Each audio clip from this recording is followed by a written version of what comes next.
Welcome to this video and welcome to अपना सपना JRF। मैं हूं कोमल और आज की इस वीडियो में एक बेहद ही महत्वपूर्ण टॉपिक पर हम बात करने वाले हैं, जिसके बारे में बात करना ज़रूरी है यदि आप CSIR नेट लाइफ साइंस दिसंबर 2024 के लिए तैयारी कर रहे हैं। तो चलिए क्लास को बढ़ाते हैं आगे और देखते हैं आज किस बारे में हम डिस्कशन करने वाले हैं। सो बेसिकली यदि आप दिसंबर 2024 के लिए टारगेट कर रहे हैं तो जितने भी स्टूडेंट जो दिसंबर 2024 के लिए तैयारी कर रहे हैं उनको मैं 3 कैटेगरीज में डिवाइड कर रही हूं और उस कैटेगरी के बिहाफ पर जो भी सुटेबल स्टेप हो सकता है आपकी तैयारी को लेकर के, आपके इस टारगेट को लेकर के, वो हम बात करेंगे।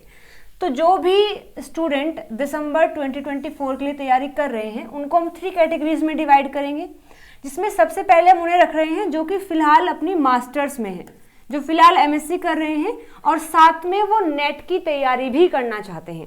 मास्टर्स में तो है ही, लेकिन साथ में वो नेट की तैयारी भी करना चाहते हैं, तो उनको हम फर्स्ट कैटेगरी में रख रहे हैं। आइदर आप मास्टर्स के फर्स्ट ईयर में हैं या फिर आप मास्टर्स के सेकेंड ईयर में हैं, व्हाटएवर, वो कैटेगरी ये सेम रहेगी। सेकेंड में हम उन्हें रख रहे हैं जिनका ये फर्स्ट या फिर सेकेंड अटेम्प्ट है, और फर्स्ट और सेकेंड अटेम्प्ट वो जो आपने मास्टर्स के बाद दिया है, यानी कि जो मास्टर्स में आपने अटेम्प्ट दिए हैं उनको मैं नहीं इंक्लूड कर रही हूँ। मास्टर्स के बाद आपका फर्स्ट या सेकेंड अटेम्प्ट है तो यहाँ हम उनको सेकेंड कैटेगरी में रख रहे हैं। और थर्ड में हम रख रहे हैं उनको जिनका ये थर्ड या फोर्थ या फिफ्थ या फिर सोन कोई भी अटेम्प्ट हो सकता है, थर्ड है, फोर्थ है या फिफ्थ है। हालांकि आप सेम पेपर के लिए प्रिपेयर कर रहे हैं दिसंबर 2024, लेकिन फिर भी आपके लिए जो तरीका है काम करने का, तैयारी करने का, वो आप तीनों के लिए बिल्कुल अलग अलग है। पेपर हालांकि सेम है, लेकिन आप सबको जो करना है इन जो 3 कैटेगरीज में है वो अलग अलग रहेगा।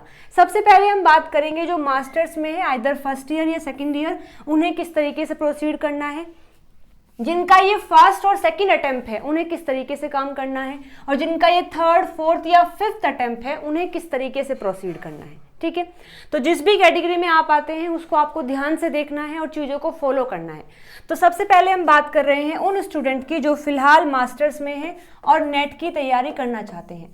तो देखिए, अब ऐसा नहीं है कि आप मास्टर्स में हैं तो आप बिल्कुल फ्री हैं, आपके पास पूरा टाइम है कि आप नेट की तैयारी कर सकते हैं, ऐसा बिल्कुल भी नहीं है। मुझे पता है, मास्टर्स मैंने भी करी है, काफ़ी हेक्टिक स्केड्यूल रहता है। आपको थ्योरी भी पढ़नी होती है, प्रैक्टिकल भी करने होते हैं, फिर प्रैक्टिकल देने भी होते हैं, उनकी फाइल्स भी तैयार करनी होती है, और बीच बीच में आपके यूटीज़ और एग्ज़ाम भी होते रहते हैं। तो ऑफ कोर्स मास्टर्स में भी काफ़ी हेक्टिक स्केड्यूल रहता है, काफ़ी देर तक आपकी क्लासेस भी चलती हैं और क्लासेस के बाद भी आपको बहुत सारा काम होता है। लेकिन फिर भी अगर आपके अंदर डेडिकेशन है, आपका ये टारगेट है कि आपको नेट क्वालिफाई करना है, तो ऑफ कोर्स आप मास्टर्स में रहते हुए भी अपनी नेट की तैयारी कर सकते हैं। और मैं एक ऐसा तरीका बताऊंगी जिसमें आपको ऐसा भी नहीं होगा कि बर्डन ज़्यादा आएगा, और ऐसा भी नहीं कि आप मास्टर्स को बिल्कुल ही नेगलेक्ट कर देंगे।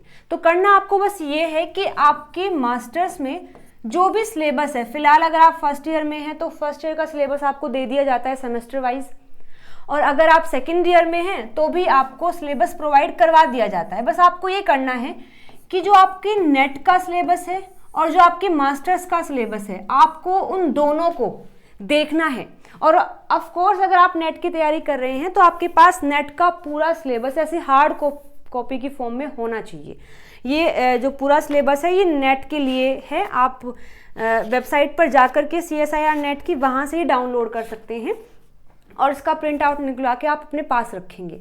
अब करना ये है कि जो आपके पास नेट का सिलेबस है और आपके पास जो मास्टर्स का सिलेबस होगा, उनमें आपको ये देखना है कि कौन सा टॉपिक है जो कि कॉमन है। और ऑफ कोर्स ऐसा नहीं है कि सिलेबस बिल्कुल ही डिफरेंट होता है। मास्टर्स का सिलेबस और नेट का सिलेबस में आपको ज़रूर कुछ यूनिट्स, कुछ टॉपिक ऐसे मिल जाएंगे जो दोनों में कॉमन है। यदि आप बॉटनी से कर रहे हैं अपनी मास्टर्स, तो unit number first of NET, unit number second cell bio, third fundamental biology, और फोर्थ सेल सिग्नलिंग, और जो 6th यूनिट है प्लांट फिजियो, ये फॉर श्योर है कि ये सारी यूनिट आपको अपने सिलेबस में ज़रूर मिलेगी जो आपके मास्टर्स का सिलेबस है। हालांकि हो सकता है सारे टॉपिक ना मिले, पर फिर भी जो मेन टॉपिक फर्स्ट बायोकेमिस्ट्री के, सेल बायो के फंडामेंटल और सेल सिग्नलिंग और प्लांट फिजियो के हैं, वो जरूर बहुत सारे टॉपिक आपको कॉमन मिलेंगे। तो आपको बस यही करना है कि अगर आप एमएससी में हैं और नेट की तैयारी भी करना चाहते हैं तो आपको पहले वो टॉपिक्स और वो यूनिट्स कवर करनी पड़ेंगी जो आपके दोनों सिलेबस में कॉमन है। ऐसा नहीं कि आप मास्टर्स का अलग सिलेबस है और नेट का आप अलग ही करने बैठेंगे, ऐसे ना ही तो नेट का अच्छे से होगा और ना ही आपके मास्टर्स अच्छे से हो पाएगी। तो करना ये है कि जो सिलेबस कॉमन है एमएससी का और नेट का, आपको वहाँ से शुरुआत करनी है। अब मानो अगर प्लांट फिजियो में मैं लेती हूँ फोटोसिंथेसिस, तो फोटोसिंथेसिस आपके नेट में भी है और आपके मास्टर्स में भी है। तो अगर आप इस टॉपिक को इतने बेहतरीन ढंग से करेंगे कि आपके नेट की लेवल का आप उसको तैयार कर रहे हैं, तो ऑफ कोर्स मास्टर्स में कहीं से भी इस टॉपिक से जो भी क्वेश्चन आएगा आप आराम से कर सकते हैं, और साथ साथ में आपके नेट के लिए भी ये टॉपिक तैयार हो गया है। तो करना ये है कि फोटोसिंथेसिस को आपको नेट के लेवल का तैयार करना है और क्वेश्चन प्रैक्टिस करने हैं। अब ये टॉपिक आपका इसके लिए तो हो ही गया है, मास्टर्स के लिए भी हो गया है। तो ये करना पड़ेगा आपको यदि आप मास्टर्स में, क्योंकि टाइम की आपके पास भी कमी है। तो मास्टर्स भी अच्छे से हो जाएगी और नेट का सिलेबस भी आपका समहाउ कवर हो जाएगा। तो जैसे ही मास्टर्स के बाद आप नेट की फुल फ्लेज तैयारी स्टार्ट करेंगे तो आपको ज़्यादा बर्डन नहीं फील होगा, क्योंकि कुछ यूनिट्स आप पहले ही तैयार कर चुके होंगे ड्यूरिंग योर एमएससी। तो जब आप एमएससी करने के बाद नेट की तैयारी करेंगे तो बर्डन थोड़ा कम रहेगा। तो इसकी वजह से हो सकता है कि आपका फर्स्ट अटेम्प्ट में ही नेट क्वालिफाई हो जाए। ऑफ कोर्स ऐसा हो सकता है, ठीक है।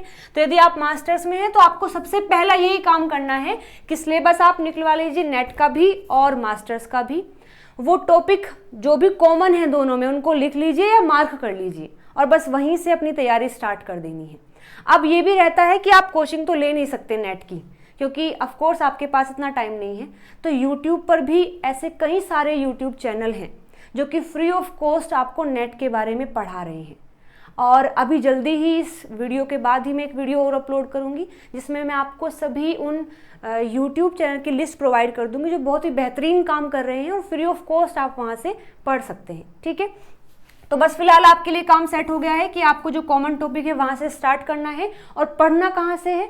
ऑफ कोर्स आप जहाँ से अपनी मास्टर्स कर रहे हैं वहाँ टीचर भी आपकी हेल्प करेंगे, वहाँ बुक्स भी आपको मिल जाएंगी। और इन केस अगर टीचर्स आपको नहीं अच्छे से पढ़ा रहे हैं या बुक्स आपके पास नहीं अवेलेबल है तो आप यूट्यूब की हेल्प ले सकते हैं। वहाँ बहुत सारा ऐसा मटेरियल जो बिल्कुल फ्री ऑफ कॉस्ट है और वहाँ से आप अच्छे से पढ़ सकते हैं, ठीक है जी। तो जो मास्टर्स कर रहे हैं उनके लिए आई होप कोई डाउट नहीं है, लेकिन फिर भी अगर आपका कोई डाउट है तो आप कमेंट करके मुझसे पूछ सकते हैं। अब हम बढ़ रहे हैं अपनी नेक्स्ट कैटेगरी पर, जहां हमने देखा है कि आफ्टर एमएससी ये आपका फर्स्ट या फिर ये आपका सेकंड अटेम्प्ट है। तो देखो आपके लिए चीजें अभी बिल्कुल क्लियर हैं। आपको फुल टाइम देना है अपने नेट की तैयारी के लिए। आपका फुल टाइम डेडिकेशन है फॉर नेट प्रिपरेशन। बस नेट के लिए आपको लर्न करना है, चीजों को पढ़ना है, प्रैक्टिस करनी है, रिवीजन करना है और आपको रिकॉलिंग करनी है, ठीक है। आपको शॉर्ट नोट्स बनाने हैं। मतलब आपके लिए बिल्कुल चीजें क्लियर हैं कि आपको कहीं भी नहीं भटकना है, बस नेट की तैयारी करनी है। ना तो आपके अब ये है कि एमएससी के प्रैक्टिकल हैं, एग्जाम्स है, कुछ नहीं है, आपके लिए बस नेट है। तो अगर आपका फर्स्ट अटेम्प्ट है तो फिर तो आपको फुल टाइम देना है। यदि आपका सेकंड अटेम्प्ट है तो भी आपको फुल टाइम ही देना है, क्योंकि अब थोड़ा सा नेट का जो लेवल है आप देख रहे हैं काफ़ी वाइड हो गया है, टफ एग्जाम अभी आ रहा है। तो ऐसा नहीं है कि जो आपका फर्स्ट अटेम्प्ट रहा होगा उसमें आपने सारा सिलेबस कवर कर लिया होगा। तो मेरे हिसाब से अभी नेट के एग्ज़ाम के लिए फर्स्ट अटेम्प्ट तो कम ही पड़ जाता है, क्योंकि हमें सारा पढ़ना पड़ेगा। पहले हम 6 से 7 यूनिट में अपना कवर कर लेते थे, लेकिन अब आपको 13 की 13 यूनिट पढ़नी है। तो स्टार्टिंग का जो आपका फर्स्ट अटेम्प्ट है उसके जो 6 महीने हैं उनमें सारा सिलेबस नहीं कवर हो पाता है। तो सेकेंड अटेम्प्ट भी अगर आपका है तो कोई बड़ी बात नहीं है, इतना टाइम तो चाहिए ही चाहिए अपने नेट की तैयारी के लिए कि 6 महीने आपको फर्स्ट के लिए मिल रहे हैं और नेक्स्ट 6 मंथ आपको सेकेंड अटेम्प्ट के लिए मिल रहे हैं। तो 12 महीने तो आपको चाहिए ही अपने एग्जाम के लिए, जो बिल्कुल फुल टाइम आपको डेडिकेशन के साथ में करना है। तो यदि आपका फर्स्ट अटेम्प्ट है या सेकेंड अटेम्प्ट है आफ्टर एमएससी तो आपको फुल टाइम देना है अपने नेट की प्रिपरेशन के लिए। अब वो डिपेंड करता है कि आप कोई कोचिंग सेंटर भी ज्वाइन कर सकते हैं, आइदर ऑनलाइन है या ऑफलाइन है, या फिर अगर आप खुद से पढ़ सकते हैं तो इसमें भी कोई दिक्कत नहीं है। लेकिन कोचिंग सेंटर अगर आप ज्वाइन करते हैं तो उसका फ़ायदा ये हो जाता है कि आपको मटेरियल इकट्ठा करने में और चीज़ों को बिल्कुल खुद से समझने में जो टाइम लगता है वो आपका समहाउ सेव हो सकता है। क्योंकि जो काम, अगर मानो आप कोई भी एक टॉपिक तैयार कर रहे हैं, मान लीजिए आप फोटोसिंथेसिस ही तैयार कर रहे हैं, तो उसके लिए आपको ढूंढना पड़ेगा कि कौन कौन सी बुक में ये अच्छे से दिया हुआ है। फिर आप सारा पढ़ेंगे, उसको समझेंगे। कई बार ऐसा होता है कुछ बातें हम नहीं समझ पाते, तो फिर हम यूट्यूब पर जाएंगे या फिर गूगल पर जाएंगे, उसमें काफ़ी समय लग जाता है। हालांकि चीज़ें इम्पॉसिबल नहीं है, आप कर सकते हैं, लेकिन अगेन ये है कि वो समय की डिमांड थोड़ी बढ़ जाती है। तो अगर आप उस चीज़ को बचाना चाहते हैं कि समय बच जाए और आप ज़्यादा पढ़ लें, तो आपको कोचिंग सेंटर आप ज्वाइन कर सकते हैं। इधर वो ऑनलाइन भी हो सकता है, ऑफलाइन भी हो सकता है। लेकिन अगर आप कोचिंग सेंटर नहीं ज्वाइन करना चाहते तो यूट्यूब पर भी बहुत सारा मटेरियल ऐसा है, लगभग सारी यूनिट आपको मिल जाएंगी। वो अलग बात है कि आपको ढूंढना पड़ेगा कहाँ, अलग अलग जगह से आपको मिल जाएगा, लेकिन मिल सकता है। तो वो आपके ऊपर है, अप टू यू, कि आप क्या करना चाहते हैं। आप कोचिंग सेंटर ज्वाइन करेंगे या फिर आप खुद से स्टडी कर रहे हैं, बट फुल टाइम आपको नेट के लिए ही देना है। आप पहले चीज़ों को पढ़ेंगे, फिर उनके शॉर्ट नोट्स भी बनाएंगे, रिवाइज भी करेंगे, रिकॉल भी करेंगे और क्वेश्चंस को प्रैक्टिस भी करेंगे। तो फुल टाइम आपका रहेगा नेट के लिए, आपको कहीं और नहीं डिस्ट्रैक्ट होना है किसी भी तरीके से, ठीक है। अब आई होप यहाँ तक बातें समझ आ गई हैं। यहाँ पर भी अगर कोई डाउट है आपको तो कमेंट करके आप मुझसे पूछ सकते हैं। अभी थर्ड कैटेगरी आती है जिनका ये थर्ड या फोर्थ या फिफ्थ या फिर सिक्स्थ अटेम्प्ट है, उससे ज़्यादा भी हो सकता है, लेकिन थर्ड, फोर्थ, फिफ्थ, सिक्स्थ है। तो यदि आपका ये थर्ड या फोर्थ अटेम्प्ट है तो आई एम श्योर कि आप सारे सिलेबस को गो थ्रू कर चुके हैं। यदि आपका फोर्थ या थर्ड अटेम्प्ट है तो इतने में तो सारा सिलेबस हो ही जाता है। यदि आपने फर्स्ट अटेम्प्ट में केवल आधा हाफ सिलेबस किया होगा, अब सेकेंड अटेम्प्ट में आपने फुल सिलेबस कर लिया होगा, तो ये आपका अगर थर्ड अटेम्प्ट है या फोर्थ है तो यानी आप पूरा सिलेबस तो एक बार कर चुके हैं, अपना बेस्ट आप दे चुके हैं। आपको रिवीजन करना था, आपने रिवीजन भी किया होगा, रिकॉलिंग भी की होगी, प्रैक्टिस भी किए होंगे, नोट्स भी बनाए होंगे, सारा पढ़ा भी होगा। लेकिन फिर भी अगर कोई भी कारण हो सकता है आपका नहीं हुआ है तो हम मान रहे हैं ये थर्ड या फोर्थ अटेम्प्ट है। तो देखो इसमें कुछ चीज़ें आपको ऐड करनी पड़ेंगी। सबसे पहली बात तो जब हमने इतने अटेम्प्ट दे दिए होते हैं तो एक सैचुरेशन पॉइंट आ जाता है, हम भी थोड़े से डिमोटिवेट हो जाते हैं कि इतने अटेम्प्ट हो गए अभी तक नहीं हुआ तो आगे भी नहीं होगा, ऐसा मन में रहता है। मैं समझ सकती हूँ, काफ़ी दुख भी होता है कि इतनी मेहनत की है नहीं हुआ है, और थोड़े बोर भी हो जाते हैं कि इतनी बार सिलेबस पढ़ लिया है अब नहीं पढ़ पाएंगे, ठीक है। तो आपको करना भी यही है, आपको फुल टाइम नहीं पढ़ना है, फुल टाइम आपको नहीं पढ़ना है। देखो ये मैं कंप्लीटली मेरे अनुभव के हिसाब से बता रही हूँ, आपको ठीक लगता है तो आप फॉलो कर सकते हैं, अदरवाइज एज यू विश। लेकिन मैं ये कहना चाहूँगी कि अगर आपका ये थर्ड फोर्थ अटेम्प्ट है तो आपके साथ में 3 चीज़ें चल रही होंगी पैरेलली। एक तो आप बोर हो गए होंगे, हैं कि सारा सिलेबस मैं फिर से नहीं पढ़ सकता। दूसरी बात ये है कि आपको दुख भी है कि इतनी मेहनत कर चुके हैं अभी तक भी नहीं हुआ है। और थर्ड पॉइंट ये है कि इतने आप डिमोटिवेट हो गए हैं कि इतनी बार हम कर चुके हैं, अब आगे तो शायद ना भी हो, इतनी बार हमने अटेम्प्ट दे लिया है अब तक नहीं हुआ है तो आगे कैसे होगा। तो कई सारे फैक्टर जो हैं इन कैटेगरी के स्टूडेंट को आ सकते हैं। तो देखो इसको ओवरकम करने का तरीका क्या है, आपको फुल टाइम नहीं पढ़ना है।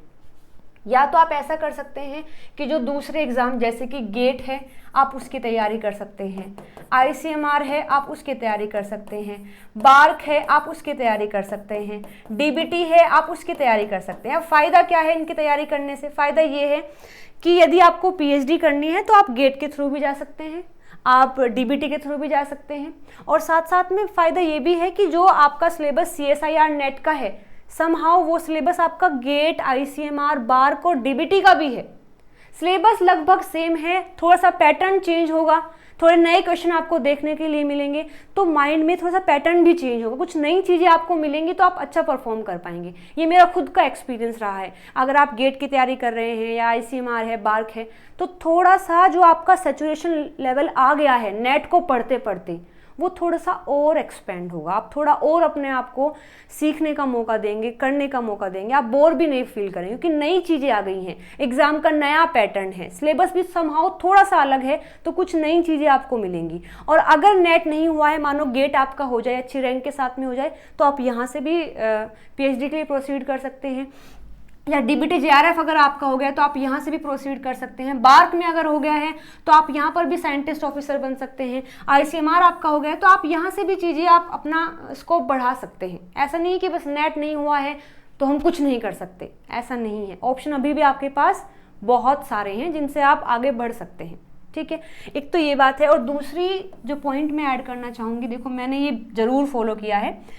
फर्स्ट अटैम्प्ट जब मैंने दिया मेरा नहीं हुआ, हालांकि मैंने बिल्कुल मेरा बेस्ट दिया था, बिल्कुल सारी यूनिट जितनी मुझे करनी थी, आई थिंक मैंने 8 से 9 यूनिट फर्स्ट अटैम्प्ट में कर ली थी। रिवीजन भी किया, नोट्स भी बनाए, पार्ट ए भी किया, सब कुछ किया, लेकिन नहीं हो पाया। अब जैसे ही बारी आई सेकेंड अटैम्प्ट की कि हाँ करना तो है नेट फॉर श्योर, लेकिन अब ऐसा नहीं कि मैं फुल टाइम नेट को ही दूंगी। मैंने क्या किया, पार्ट टाइम में पढ़ाना स्टार्ट कर दिया। 11th-12th को मैंने पढ़ाना स्टार्ट कर दिया। और आप यकीन मानिएगा, जब मैंने 11th-12th को पढ़ाया तो एक ऐसा लगा कि एक नई चीज़ें मैं सीख रही हूँ। हालांकि 11th-12th पढ़ा था जब 11th-12th में थे। अब जब पढ़ना स्टार्ट किया तो कुछ ऐसे कॉन्सेप्ट जो कि मैं नेट में पढ़ रही थी लेकिन समझ में नहीं आते थे, बस रट्टा मार लिया था। लेकिन जैसे ही 11th-12th के मैंने फिर से सिलेबस पढ़ना स्टार्ट किया तो जो चीज़ें मैं रट रही थी नेट में वो अब जा कर के क्लियर हो रही थी 11th-12th के सिलेबस से। तो थोड़ी सी इनकम भी जनरेट हुई। ये महसूस हुआ कि हाँ ठीक है, अभी भी ऐसा नहीं है कि ज़िंदगी ख़त्म हो गई है।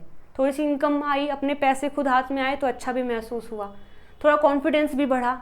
और फिर ऐसा नहीं कि नेट की तैयारी छोड़ दी थी, एक फ़िक्स टाइम कर लिया था कितने टाइम में पढ़ाऊँगी और इतना टाइम में नेट की तैयारी करूँगी। तो ये चीज़ें क्लियर हो गई थी कि इतना टाइम पढ़ाना है। तो माइंड थोड़ा सा चेंज हो गया था कि हाँ बच्चे आ रहे हैं, स्टूडेंट आ रहे हैं, उनसे बात कर रहे हैं, पढ़ा रहे हैं, तो मन थोड़ा सा अलग हो गया था।